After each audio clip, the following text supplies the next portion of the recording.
موسیقی کے رسیالے ہوتے ہیں نا, موسیقی سننے کے عادی لوگ ہوتے ہیں. لوگ مولویوں پہ اور دیندار لوگوں پہ کہتے ہیں یار یہ میوزک نہیں سنتے, ان کو سکون کیسے ملتا ہے, کیسی بورنگ لائف ہے.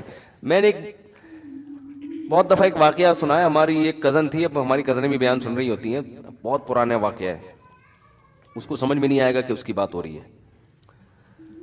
تو تھوڑا سا ان کا لائف اسٹائل ذرا لگژری تھا, تھوڑا سا ماڈرن قسم کے. تو ہمارے گھر میں آئی تو میری جو ہمارے گھر کی خواتین ہیں ان سے کہنے کیسا بورنگ تم لوگ کی زندگی ہے, ایکچولی کیسی بورنگ زندگی, نہ کوئی مووی دیکھ رہا ہے یہاں پہ, نہ کوئی میوزک چل رہا ہے, وہاں آرام سے ہمارا تو جوائنٹ فیملی تھی پہلے, بہت پرانی بات ہے. تو والد صاحب گھر میں آتے تھے, سب بہن بھائی اکٹھے بیٹھ کے کھانا کھاتے تھے, اور سب شادی, زیادہ تر ہم بھائی ہمارے شادی شدہ تھے, تو سب پردہ بھی کرتی تھی بھابیاں. تو وہ صبح اٹھے, نماز پڑھی, اسکول چلے گئے یا اپنے جو بھی کام نے, یعنی کوئی انٹرٹینمنٹ کی جو کوئی گھروں میں جیسے چیزیں ہوتی ہیں نا, ویڈیو گیم کھیل رہے ہیں, صحیح ہے نا, یا فلمیں دیکھ رہے ہیں, ڈرامے دیکھ رہے ہیں, یہ سب چیزیں نہیں تھی. شادی بھی ابھی کوئی ڈانس ناچ گانا, بھائی شادی بھی ایسے ہی آرام سے. میری شادی ایسے ہوئی تھی کہ مجھے رشتہ آیا تو ہم نے کہا ٹھیک ہے بھائی, اوکے کر دیا. تو وہ لوگ پنڈی میں تھے, تو جب اوکے کر دیا تو پنڈی میں تھے, ٹھیک ہے نا, تو اب شادی کیسے ہوگی, ٹھیک ہے نا, وہ تو پنڈی میں تھے تو شادی کیسے ہوگی. تو اتنا تکلف تو کرنا پڑا کہ مجھے پنڈی جانا. تو میری والدہ چلے گئی پنڈی میرے ساتھ, اور میرے بھائی بھاولپور میں تھے, بھائی اور بھابھی وہ بھاولپور سے ہی پہنچ گئے وہاں پہ. میں والدہ کے ساتھ پنڈی پہنچ گیا. وہیں مسجد میں کسی مولانا صاحب نے نکاح پڑھایا, ہم جہاز سے واپس آ گئے کراچی. میں, میری والدہ اور ہماری اہلیہ واپس آ گئے. یہ ہو گئی شادی ہماری. کوئی پٹاخہ بھی جو شبرات کا ہوتا ہے نا وہ بھی نہیں پھوٹا. اچھا, جب شادی ہو گئے واپس آ گئے, تو میں جمعرات کو بیان کیا کرتا تھا اپنی مسجد میں. تو وہ جمعرات کو میں پھر ناغا ہو گیا, کیونکہ میں شادی میں, اپنی شادی میں گیا ہوا تھا. میں, میرے کئی بیانات ناغے اپنی شادی کی وجہ سے ہوئے ہیں. لوگوں کے تو ناغے ہوتے ہیں نا, آج حضرت صاحب فلاں کی شادی میں گئے ہوئے ہیں. ہمارے جو ناغے ہوتے ہیں وہ اپنی شادی میں گیا ہوا ہوتا ہوں میں, بہت دفعہ ایسا ہوا ہے. تو میں اس دفعہ بھی اپنی شادی میں گیا ہوا تھا. تو وہ میری پہلی شادی تھی. تو میں جب واپس آیا ہوں, تو اب کچھ لوگوں نے پوچھا مفتی صاحب کل آپ تھے نہیں, جمعرات میں ہم آئے, بیان تھے نہیں. میں نے کہا میری شادی تھی. تو کہہ رہے پرسوں تو آپ ادھر ہی گھوم رہے تھے. یہ کیا ہو گیا, پرسوں تو آپ ادھر ہی گھوم رہے تھے. تو میں نے کہا کیا, کہاں گھومتا پھر میں, آپ بتاؤ. جس کی شادی ہونے والی ہوتی ہے اس کو کہاں گھومنا چاہیے, کیا کرے. کہہ رہے کچھ بھی نہیں یار, تو بس ایسے ہی گئے ہو گئی ہماری. تو اب بتاؤ کوئی انٹرٹینمنٹ لائف میں کچھ ہوا, کچھ بھی نہیں یار. یہ کس قسم کی شادی ہے یار. لیکن اس قسم کی شادی کئی دفعہ ہو سکتی ہے. حقیقت بتا دوں آپ کو میں, یہ جو انٹرٹینمنٹ ہے نا, یہ ان لوگوں کو مہیا نہیں ہے جو اس قسم کی شادی نہیں کرتے. ایک دفعہ میں تو دھوم دھڑکا, پٹاخے, دولے آ رہے ہیں جناب, اس کے گلے میں ہار ڈالے جا رہے ہیں اور لفافے آ رہے ہیں اس کے, سارا ولیمے کا خرچہ ہم نے. پھر میں نے ولیمہ کیا, وہ بھی سادگی سے کیا. ولیمے میں ہم نے لفافوں پر پہلے پابندی لگا دی, کسی کو لفافہ لانے کی اجازت نہیں, اپنے خرچے پہ کریں گے ہم جو بھی ہوگا. وہ سادگی سے کیا, وہ بھی کوئی زیادہ دھوم دھڑکا نہیں تھا. تو وہ ولیمہ آپ ہال میں بھی کر سکتے ہو, غلط نہیں. اللہ نے آپ کو پیسہ دیا تو آپ ذرا اچھے طریقے سے کر لو. تو اب کیا ہوا کہ جب لوگ آئے ہیں تو وہ بھی حیران ہو رہے ہیں یار یہ کس قسم کا حساب کتاب چل رہا ہے. تو لفافوں پر بھی ہم نے پابندی لگا دی, کوئی لفافہ لانے کی. اچھا پابندی لگاؤ تو کوئی بھی الحمدللہ لے کے بھی نہیں آیا. یعنی اس کا مطلب لوگوں کے ذہن میں پہلے سے ہوتا ہے کہ یار یہ جان چھڑاؤ لفافوں سے. تو ولیمہ میں دولہا ولیمے کے سارے پیسے کیا کر لیتا ہے, لفافوں میں ریکور ہو جاتا ہے. تو اس پہ بڑا خوش ہوتا ہے کہ مولویوں کی شادی دیکھو کتنی سادہ سے, 1 5 روپے بھی نہیں ملے, نہ کوئی پٹاخہ پھوٹا, نہ کوئی فائرنگ ہوئی, نہ کوئی ہلا گلا ہوا. تو ان کی زندگی میں انٹرٹینمنٹ بالکل بھی نہیں ہے. تو کسی مولوی کے پاس بیٹھو, تمہیں بتائے گا بھائی سادگی میں جو فائدے ہیں وہ ان عیاشیوں میں نہیں ہیں. تو جب آپ ایک شادی اس طرح سے کرو گے تو بس ایک ہی ہوگی, وہ اب دوبارہ ختم, کیونکہ اس میں اتنا برباد ہو گئے تھے نا اس میں. اور وہ 2 3 دن کی انٹرٹینمنٹ ہے, دھوم دھڑکا ہو گیا. اس میں پھر جو آگے مسائل ہوتے ہیں, پنجاب میں تو بہت ہی زیادہ ہو رہا ہے. وہ کزنیں آپس میں ناچ رہے ہیں, ڈانس کر رہی ہیں, لڑکیاں بھی لڑکے بھی بیٹھے ہوئے ہیں. دیکھو لوگ کہتے ہیں اس میں ہے کیا, کوئی خدا نخواستہ ہم کوئی غلط نہیں ایسے تو نہیں دیکھ رہے. دیکھو ان چیزوں کے سائیڈ ایفیکٹ فوری نہیں ہوتے. میں نہیں کہہ رہا کہ جو ایسے مس گیدرنگ میں ڈانس ہوا ہے تو کوئی کسی نے جا کے کسی لڑکی کو پکڑ لیا وہاں جا کے, نا کوئی غلط کر رہا ہے اس کے ساتھ, کچھ بھی نہیں ہوتا. حیا آہستہ آہستہ ختم. حیا ختم ہونے سے پتہ ہے کیا ہوتا ہے؟ یہ جو آپ کی نئی جنریشن ہے نا, یہ اپنے بڑوں سے بدتمیز بن جاتی ہے, کیونکہ حیا آپ کو روکتی ہے باپ کے سامنے اونچی آواز سے بات کرنے سے, ماں کے سامنے اونچی آواز سے بات کرنے سے, بہن کو روکتی ہے بھائی کے سامنے تھوڑا سا ریزرو رہ کے رہے, وہ تمیز سے بات. لیکن جس بہن نے بھائی کے سامنے ڈانس کر لیا, اب آپ اس سے یہ امیدیں نہ لگاؤ کہ وہ بھائی کو رسپیکٹ دے گی, بھائی جان آپ کائنڈلی آئیے بیٹھیے, نہ, وہ جب ڈانس کر لیا اس نے تو بھائی وہ کہے گی جتنی میں ہوں اتنے ہی یہاں پہ, کوئی ہم کو ایک دوسرے پر حق نہیں ہے, تمیز سے چلنا ہے چلو ورنہ شٹ اپ. ٹھیک ہے نا, بات آ رہی ہے سمجھ میں؟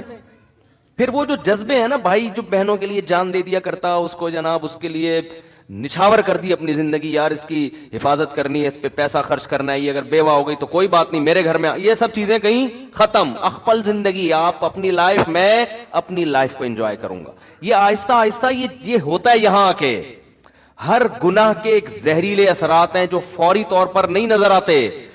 گورے سے یہی تو غلطی ہوئی ہے, اس نے کہا جو لبرل لوگ یہی تو غلطی کرتے ہیں, کہہ رہے کیا ہو گیا گانا سنتا ہے تو کیا ہو گیا, گانا سننے سے کیا ہو گیا, ڈانس کرنے سے, یہ جو بےہودہ قسم کا, ایک تو وہ اتنگ وتنگ ہوتا ہے بیچارے ہمارے کے پی کے والوں کا, وہ تو ویسے سادہ طریقے سے نا ایسے ہی گول گول گھوم رہے ہوتے ہیں, وہ تو ڈانس ہی نہیں ہوتا نا, وہ تو ویسے ہی, تو وہ قبائلی ایک رقص ٹائپ کا ہوتا ہے, تو وہ تو ایک الگ چیز ہے. لیکن یہ جو پراپر, یہ جو, اب میں اس کو یہ نہیں کہہ رہا کہ وہ کیا کریں آپ لوگ, لیکن اس پہ یہ والا بیان نہ فٹ کر دیں کہ ان پہ فتوے لگا دیں جا کے, وہ کیا کر رہا ہے بیچارہ, تھوڑا سا ہل رہا ہے نا وہ شادی میں سادہ طریقے سے.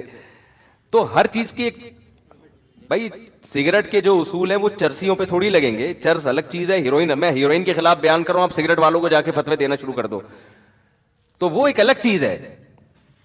کے پی کے میں یا بعض دیہات میں ہوتا ہے کہ وہ کیا ہوتا ہے کہ تھوڑا سا ڈھول رکھ کے نا, اتنگ کہتے ہیں اس کو, اتنگ کہتے ہیں نا, وہ تھوڑا سا اتنگ مار رہے ہوتے ہیں. وہ افغانستان میں سنا ہے کہ وہ جو مجاہدین تھے نا وہ بھی کرتے تھے, لڑائی سے پہلے نا مجاہدین کی عادت تھی افغانستان میں, جو نہیں رشیا کے خلاف لڑتے تھے, پھر یہ طالبان کا بھی سنا ہے, یہ لوگ کیا کرتے تھے کہ جب بھی جنگ سے پہلے نا تھوڑا سا ڈھول بجا کے یہ والا اتنگ کرتے ہیں, یہ تھوڑا سا گھومتے ہیں, یہ تھوڑا سا وہ کرنے کے لیے, اپنے آپ کو موٹیویٹ کرنے کے لیے کہ ہم کوئی جنگ کو ٹینشن ہی نہیں لے رہے. تو خیر, تو یہ جو ڈانس مانس آج کل ہو رہے ہیں, ان میں ہوتا کیا ہے, جب آپ کی حیا نکلے گی تو اب اس کے پھر آگے جا کے سائیڈ افیکٹ بہت خطرہ. ماں باپ کہتے ہیں ہماری بیٹیاں ہمارے کنٹرول میں نہیں. بھائی کنٹرول میں کیسے ہیں؟ جب ایک لڑکی اپنے والد کے سامنے ڈانس کر رہی ہے تو باپ کا مقدس رشتہ اور حیا ویا ختم. اب وہ نہیں ہوگا کہ وہ ابا کو, آپ اپنی بچیوں کو عادی بناؤ, باپ کو دیکھ کے سر پہ دوپٹہ لے لیا کریں, وہ تو دیکھو آپ کا کتنا احترام کرے گی, آپ کی بات مانے گی, آپ کی مرضی کے خلاف نہیں چلے گی. اور یہ چیز ترقی میں رکاوٹ نہیں بنے گی. اگر جوان لڑکی اپنے ابا کو دیکھ کے تھوڑا سا سر پہ چادر لے لیتی ہے, یہ چادر نہیں لیتی, تھوڑا سا ریزرو ہو جاتی ہے کہ ابا آ رہے ہیں, تھوڑا سا گلے میں دوپٹہ لے لو, تو کیا اس سے ترقی کا کیا تعلق ہے بھائی؟ یعنی لوگ سمجھتے ہیں اگر ہم اتنی تہذیب اور تمدن کے ساتھ چلیں گے نا اپنے گھروں میں تو ہم تو انگریز کا مقابلہ کر ہی نہیں سکتے. ابے بھائی, اس سے اللہ کی قسم کوئی تعلق نہیں ہے. یعنی ان چیزوں کے, یہ جو دماغ میں آپ لوگوں نے بٹھا لیا ہے نا کہ ہم اپنے گھر میں مذہبی ماحول لے کر آئیں گے تو ہمارے اچھے ڈاکٹر نہیں پیدا ہوں گے, اچھے انجینئر نہیں پیدا ہوں گے, میں آپ کو حلفیہ کہتا ہوں اس سے زیادہ اچھے پیدا ہوں گے. کیونکہ تمیز والا آدمی جو جس کی سوچیں دائیں بائیں نہ گھومتی ہوں, وہ زیادہ اچھے طریقے سے پڑھ بھی سکتا ہے, زیادہ اچھے طریقے سے. دیکھو جامعۃ الرشید جب سے آیا ہے نا عصری تعلیم میں, ہمارے طلبہ کو جامعۃ الرشید نے جب سے کہا نا کہ ڈاکٹر بھی بنو, انجینئر بھی بنو, ایم بی اے بھی کرو, بی بی اے بھی کرو, یہ سارے ڈگریاں, الحمدللہ جامعۃ الرشید کا رزلٹ دوسری یونیورسٹیوں سے آگے ہے. حالانکہ یونیورسٹیوں میں کو ایجوکیشن ہے, استاذوں کا احترام ہے, مگر اتنا نہیں جو مدرسوں میں ہے. سمجھ رہے ہیں نا؟ وہ فلمیں بھی دیکھنے جاتے ہیں. مجھے تو خود یونیورسٹی کے لڑکے بتاتے ہیں اپنی گرل فرینڈ کے ساتھ سینما گھر چلے جاتے ہیں, ان کے ابا کو پتہ ہی نہیں ہوتا, ابا سمجھ رہے تھے کہ بچی کہاں گئی ہوئی ہے, یونیورسٹی گئی ہوئی, تو کہہ رہے ہم تو چلے جاتے ہیں, فلم بھی دیکھ کے آ جاتے ہیں. تو وہ ساری آزادی وہاں دی ہوئی ہے, کوئی تنگ ماحول نہیں ہے. جامعۃ الرشید کا ماحول کیا ہے؟ تنگ ماحول ہے. وہاں گرل فرینڈ ہے ہی نہیں, سارے اپنے جیسے لڑکے داڑھیوں والے, وہ بھی وہی نظر آئیں گے اس کو. تو کوئی انٹرٹینمنٹ کا ماحول نہیں ہے. لیکن آپ رزلٹ دیکھو, الحمدللہ رزلٹ دیکھو آپ کبھی. ابھی تو اللہ کا شکر ہے پتہ نہیں 10-12 کمیشن آفیسر نیوی میں گئے ہیں جامعۃ الرشید کے,